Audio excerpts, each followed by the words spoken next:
This is Spirit in Motion.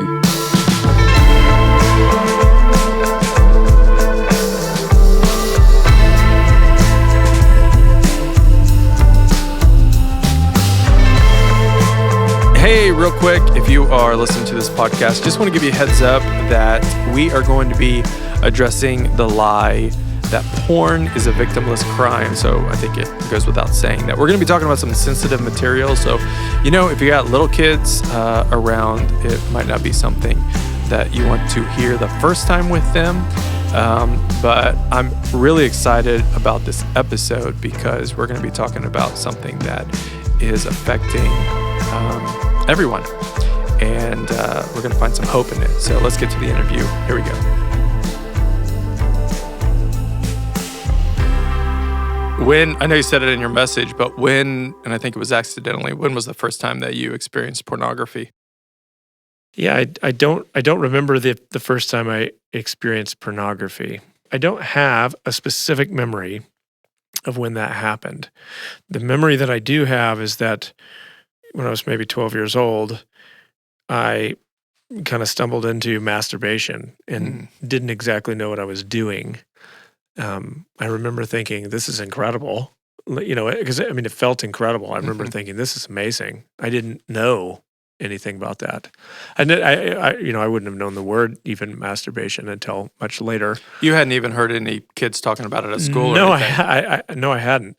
I knew it was sexual. I knew there was something attached to what I was doing that was sexual. And I think that drove a desire for more sexual experience to find whatever it was that I could find. I somehow remember, and I don't know if it was that night, the same night or whatever, but there was something to do with the James Bond movie as well, which, there's a lot of like sort of soft pornography, you could say, in those movies, and would have sent my imagination running. And so that would have led to, Victoria's Secret catalogs, sneaking those off, Sports Illustrated swimsuit issue. Yeah, because there weren't phones. This would have been like 89. This is no way internet. back when. Yeah, no internet for us. No, thank God, honestly. Yeah, you had to go looking for it. Pretty intentional. Oh, yeah. Yeah, you had to find what you could. Yeah. Right. So when the swimsuit issue would come once a year, my mom, because we had a Sports Illustrated subscription, my mom would throw that away. And I would find it in the trash and pull it out and keep that for a little while. Yeah. So, and then it would escalate from there to, I remember going to the mall, to the bookstore in the mall. Anytime we would go to the mall, anytime, it felt like anytime we'd go to the mall, I'd wander over to the bookstore, standing there in front of the rack of magazines, wishing that I could reach up and grab one off the top shelf, which is where all the porn mags were. So at that point, you're thinking about it outside of just the experiences. I'm asking. Yeah. Because you're like, oh, we're going to go to the mall. I'm going to think about maybe that being an option. Yeah. Oh, yeah, for sure. Yeah, it was definitely a temptation. You're just looking for, at that point, more things to fuel the imagination. Mm-hmm. So I would stand there hoping to find, or basically, sometimes people would take a magazine and stuff it inside another one down low, because I was never going to reach up and grab one off the top. I was so terrified that I lived in dread fear that someone would recognize me. From the church. Yeah, that someone would know my dad or whatever, and, a church family would come in or something, someone would know me, and I would get busted. And so I never did buy, in all the years I looked at porn, I never did go buy porn anywhere. I just never had the guts to do it. Out of town, anywhere, I never did. I just couldn't. I didn't have enough courage, I guess. Which I honestly, thankfully. Yeah. And then the internet hit. Probably 18, 19 years old. I don't remember. So 94-ish. This is a 6-year span. You said it was around 12. Yeah. Kind of the first. Yeah, and I remember so many times thinking, this will be over with by time I'm 17.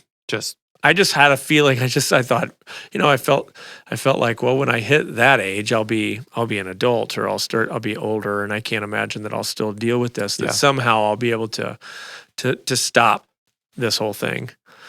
And every kind of mile marker I had set in my head, it wouldn't go away, or like I would never be able to meet it.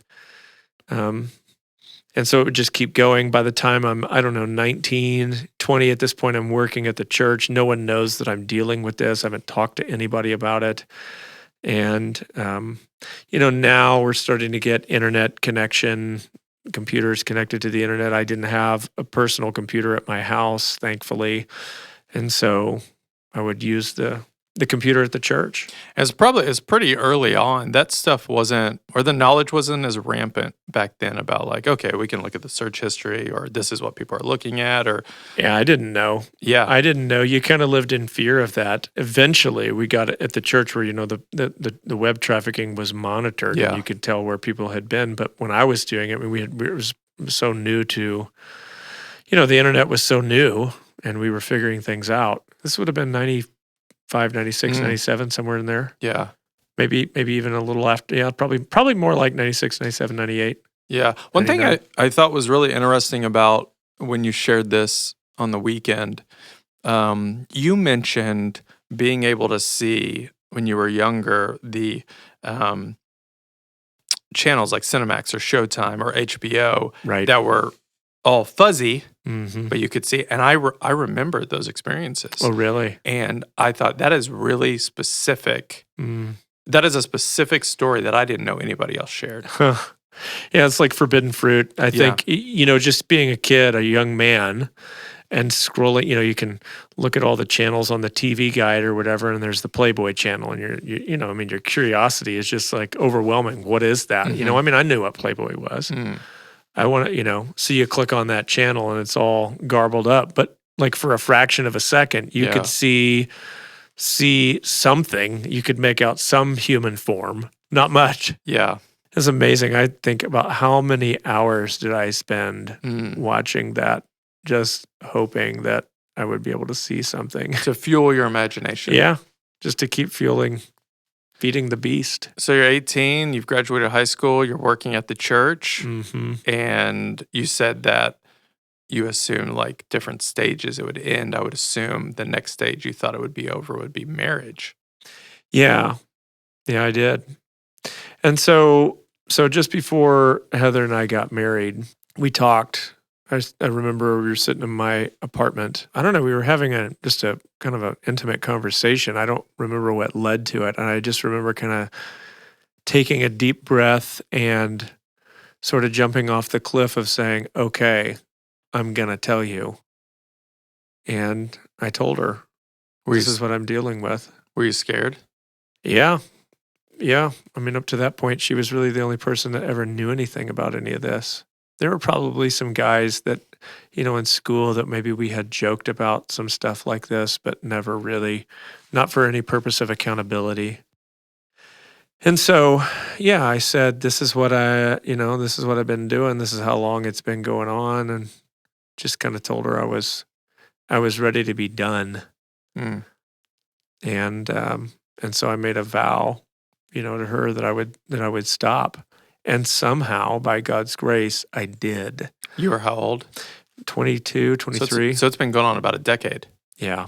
About a decade into this, now I'm thinking, something's got to change. So I told her, and it was incredible because shortly after that, I had two really key experiences where one, I was at a softball practice. I was playing on a church softball team and everybody left, after the practice. I'm hanging around waiting on Heather to come pick me up.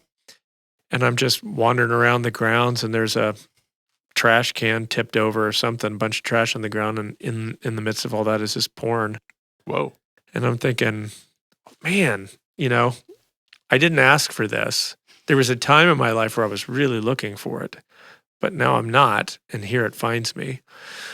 And then, I was at my apartment and I went to get the mail and I opened the mailbox, the little key, got the whole, all the little apartment mailboxes there.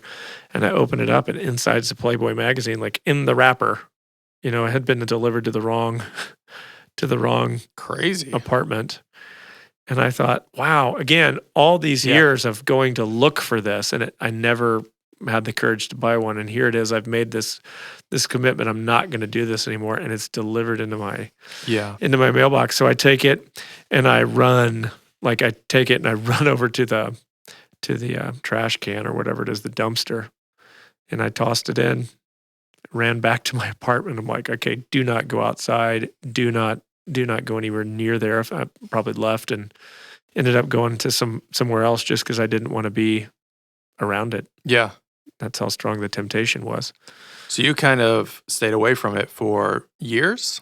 I think I remember we get married and, I'm able to stop. And we had a computer at the house, but I didn't use it for that. I was really grateful. I don't remember how long I was able to go. And really the truth is, from then on into the rest of my marriage, I never did become a regular porn user again, ever. There were moments where that would pop back up again, but I never did go back to it. That didn't mean that things were good. It just meant I wasn't using internet pornography in the same way that I used to. So when did it, or how did it really end? I mean, because you've talked about how a lot of people, including yourself, have thought, when I get married, everything will be fulfilled and I won't want to do this anymore. Right. And then you learn that that's not specifically the case. Yeah. I mean, it's hard to say when it stopped. Yeah. Right. Because for me, I mean, truly, it's like, there might be 6 months or a year in between, looking at episodes of looking at pornography. Or there might be a little flurry where there's like 2 or 3 in a row, and then 6 months, a year later, it's, whatever. I'm not doing that. You kind of put a streak together and then you go back. I mean, even just speaking today, I mean, that's still possible. What I mean by that is just to say, like, I'm not immune from that. Yeah. I think it came down to me wanting and desiring having some safeguards in my life to make that a lot harder to do, and to where it would make the choice to do some good things and right things easier. And so I've had to do that. I mean, that's part of it. Yeah, I don't know. It's hard to say. I mean, there's not really a spot where you go, hey, it was over that day. Yeah. It just ended and I was done. One of the things you've talked about is just being in church and going through those seasons of looking at pornography and just, I think that you said, like, just hating yourself or just hating those moments or being regretful, or what were those like? Yeah, there was a lot of just, feeling guilty, ashamed. I can't tell you how many times, you just kind of lose track. God, here I am again. Sorry. Don't want to do that again. It's amazing how quickly you could waffle between outright lust and go right to God. Yeah. Just those strange feelings of, I was just there, now I'm here. This is weird. Do you think that's good? Do I think it's good? I don't know. It's a hard question. I don't know if I could answer whether or not I think it's good that you turn to God. Mm-hmm. I don't have a problem with that. In some sense, that is the human experience. I think maybe that's especially this experience. It's like just immediate flood of guilt and shame as soon as you're done. Everything's over with, and it's like, oh man, why did I do this? Mm-hmm. What was I thinking? Why? I swore I would never do this again. Yeah. And then showing up at church and being like, man, I always wanted to come to church with like a streak going. Yeah. It's been a week. It's been 2 weeks. Wow, I'm doing really good. Thank you, Jesus. And I'd be able to, worship and pray and feel like I'm doing okay. Mm-hmm. As opposed to carrying around this dark secret that I feel like this burden that I have that I can't tell anyone. What was harder, that it was happening or that you had a secret?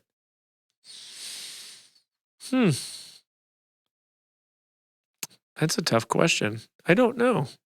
Honestly, don't know. I don't know that the secret. I mean, I think secrets suck, and that we shouldn't have them. And I do think they destroy you. On the other hand, I don't. I bet you there were times I just don't recall them. That's the bummer. I wish I had a better memory. But I'm sure there were times where I was probably right on the edge or the verge of saying, I got to tell you something. This is what I'm doing. To someone. To someone. Yeah. And maybe I have vague memories of that feeling, but I can't remember the actual conversations where I wished I had the guts to say, hey guys, this is what I'm doing, or this is what's going on, but I don't know. Maybe to a leader, but I didn't have the courage to come out and say it. You just feel like your world's going to end. You're going to die. Yeah. Is really the feeling. It'll be over. It's like, it'll be over. I'm done. Yeah. I might as well just lay down on the floor and die. You just can't get the words out of your mouth. Yep. And isn't it amazing? You think back. I mean, you're in your 40s now. So there's a lot at stake if a secret was to come out. But when you're 18, you feel the same. Oh yeah. You feel like there's a lot at stake. And then a couple of years later, you're like, well, now there's more at stake. And a couple of years, and it's like, It's now. true. Yeah, it just keeps building. And I don't know, for some reason, I mean, it's just really difficult to get the words up from the gut out of the mouth. I mean, it just, they don't want to come up. They don't want to come out. And you know. Yeah, and I think you just keep telling yourself, I can deal with this. By yourself. I've got this. Oh yeah, I'll just let me figure it out. And maybe when I've got some kind of a streak going, then I can tell someone about it. Yes. It's kind of like the same idea as I'll come to God when I'm cleaner. I've kind of cleaned things up. I can't, we have so many friends who have a very similar story of, I had a moment, I could have called someone, I wish I would have. Oh yeah. Is that the secret to freedom? What, calling someone and Telling someone. Well, I think it's part of it. Okay. Yeah. I don't think there is any way forward where this doesn't come out.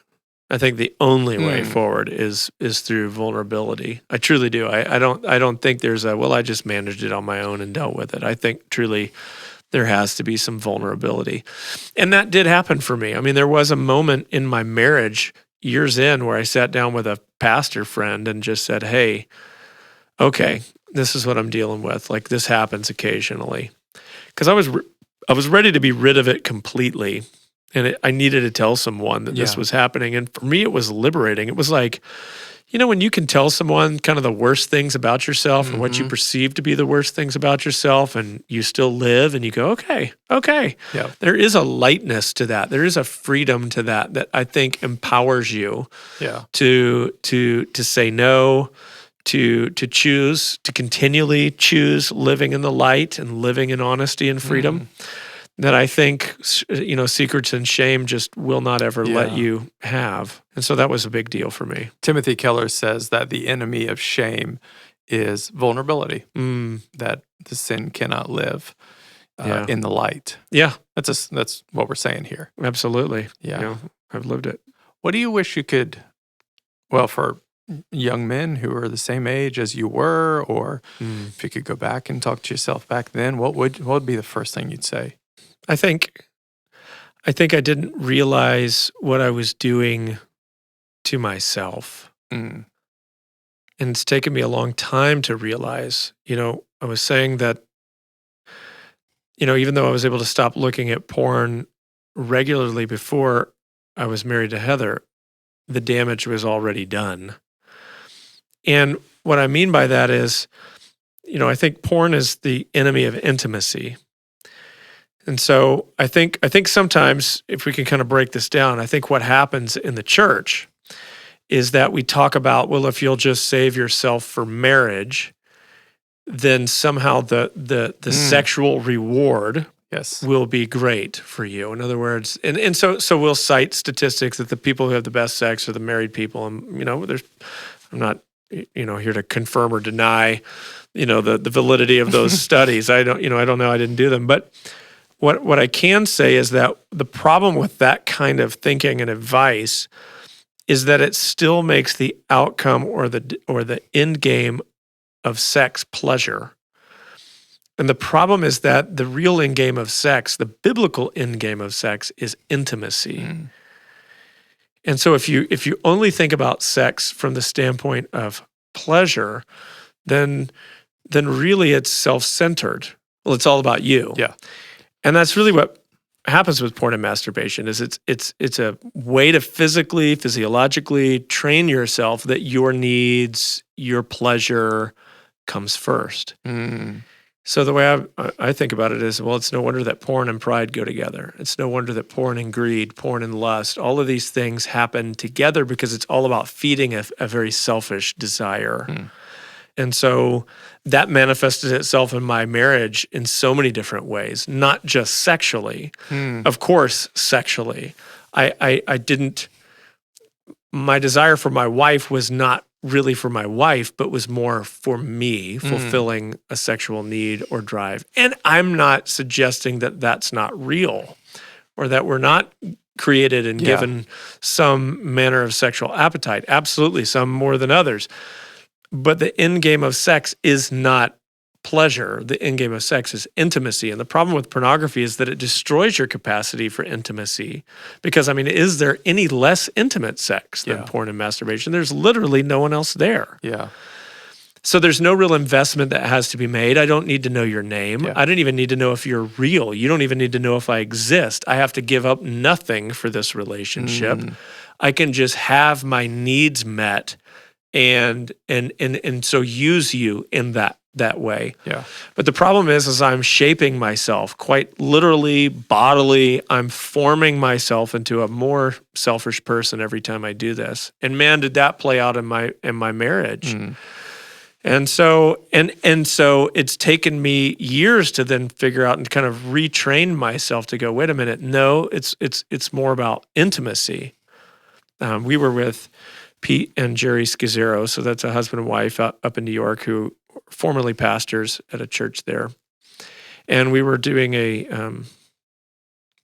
marriage getaway or something like this, a little seminar or whatever, a day-long thing with a bunch of pastors about 2 years ago or so.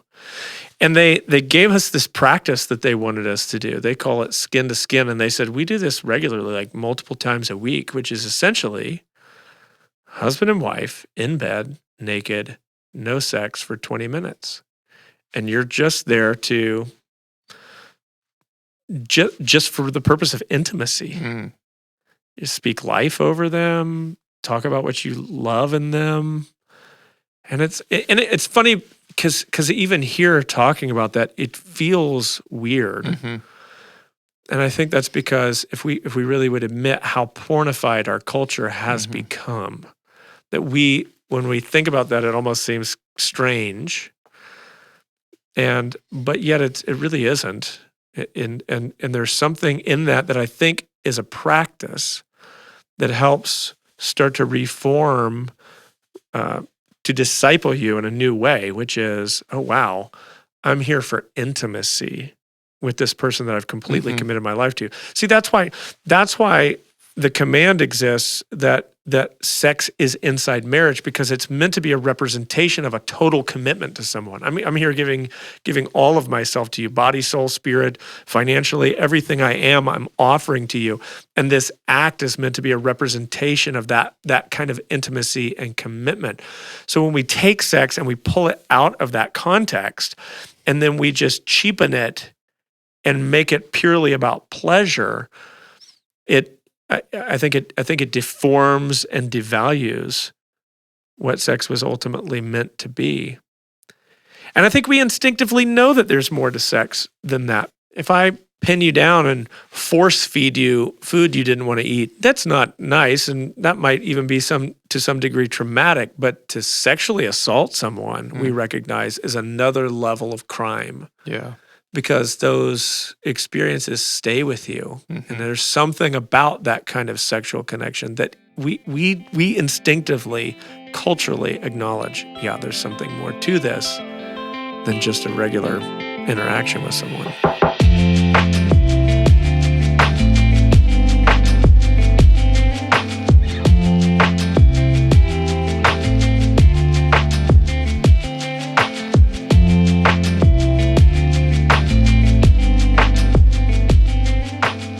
I think we'd all agree that culture would say porn is acceptable, and that it is a victimless crime. I mean, that's a phrase that has been around for a long time. Wow. Who is the victim? Well, I think you hurt yourself. I think there are a lot of porn users, Christian or not, who would say this hasn't benefited my life. Yeah. And I wish I could get rid of it. And so I think first and foremost, the individual suffers, the user suffers. But I think beyond that, I think anyone who loves the porn user also suffers. Because as I said, I think it destroys a capacity for intimacy and real connection. I think that's a price that gets paid by everyone around. Even if you don't know that this is happening, I can't see how it isn't forming in you a more selfish desire. Yeah. To think that I can just kind of contain that in a little, compartment of my life and it not bleed out into the other parts of who I am, I think is a mistake. I think you're fooling yourself if you think that's possible. Do you think that it is possible to be in a marriage and to have this secret and succeed? Depends on how you define success. What do you mean succeed? I mean, can you could go your whole life and never get divorced. I mean, I don't know. It depends on how you define success. I know it. I mean, I think I know it. Yeah. I mean, I think I know what you're asking. I'm not trying to be cool. No, I really am asking the question for the person who is saying, this is my secret and it's not, it doesn't affect my wife or doesn't affect my husband. I can be okay with my thing. Yeah. And make this marriage work. Well, I mean, I think if you feel that way, then, prove it out and go for it and see how it works out for you. I mean, I don't know that there's anything I can say to tell you that that's not going to work. I mean, I don't know that stats and figures are going to convince you. I think you're just going to have to determine for yourself whether or not you feel like, is this helping me? Is this building my marriage? Is this helping me, build a better relationship with my husband or my wife?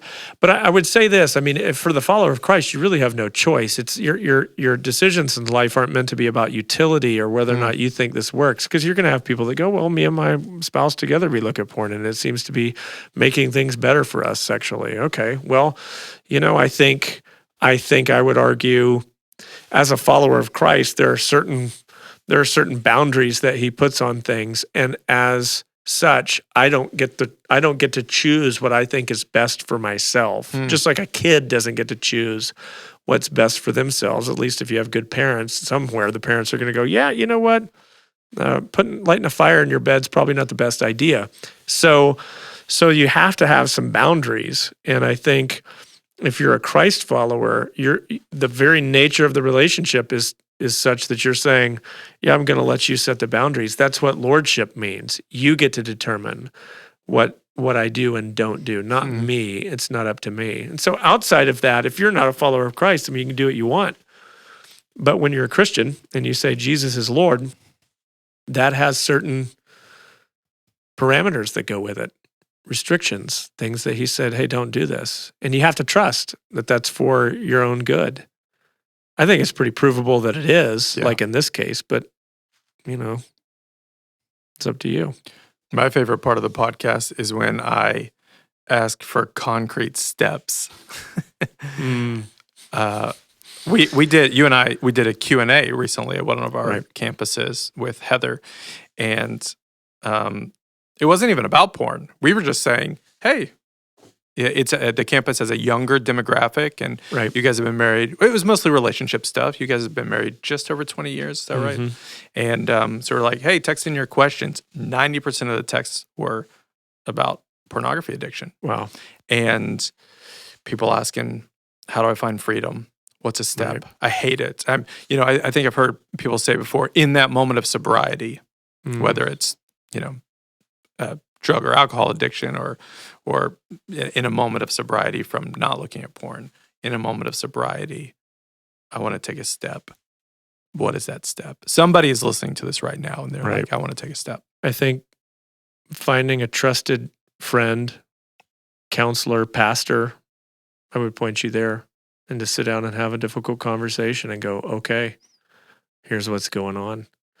I mean, I have a friend that happened just this last week, sat down with me and said, okay, I need to tell you what's really happening in my life. Yeah.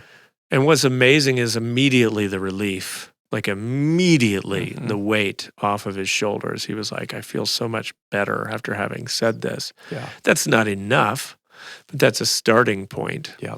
And I have to believe if you're a follower of Christ that there's someone in your life that you go, I know who this is. Maybe you don't, maybe it's even a church that you're like, okay, that church, I'm going to find a pastor at that church or a counselor in my area that I can sit down with and say, hey, I need to talk to somebody about this. This is what's happening. And at least begin the conversation to find freedom.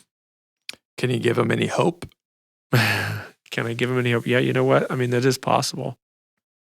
Yeah, it's possible. I was just saying to Heather this last week, it was like, man, it feels good to be free. It feels good to live my life with no secrets, no skeletons in the closet, to not worry that someone might find out about that. Yeah. Or see that link that I clicked or those things that I shouldn't have done. Man, it feels good. It doesn't mean I'm perfect, but it just feels good to be like, yeah, I don't have that. Just before I did the sermon on this a couple of weeks ago at the church, I texted my parents and said, hey, Mom and Dad, I'm going to be talking about porn addiction this week, and it might be uncomfortable for you to show up. I can't imagine what that would feel like. For them or for you? For them. Yeah. I'm fine talking about it, but for them, it just might feel weird. And so I said, I understand if you don't want to come. But I said, honestly, I'm not nervous about this because that man is dead. The Whit that used to do those things, he's gone. Yeah. And there's a new me here. And that's the beautiful thing about following Jesus is it's not just getting better, but that there's death and resurrection.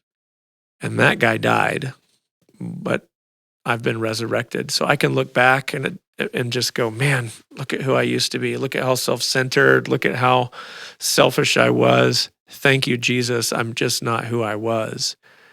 And there's such a joy in that. It's amazing. I never thought it possible.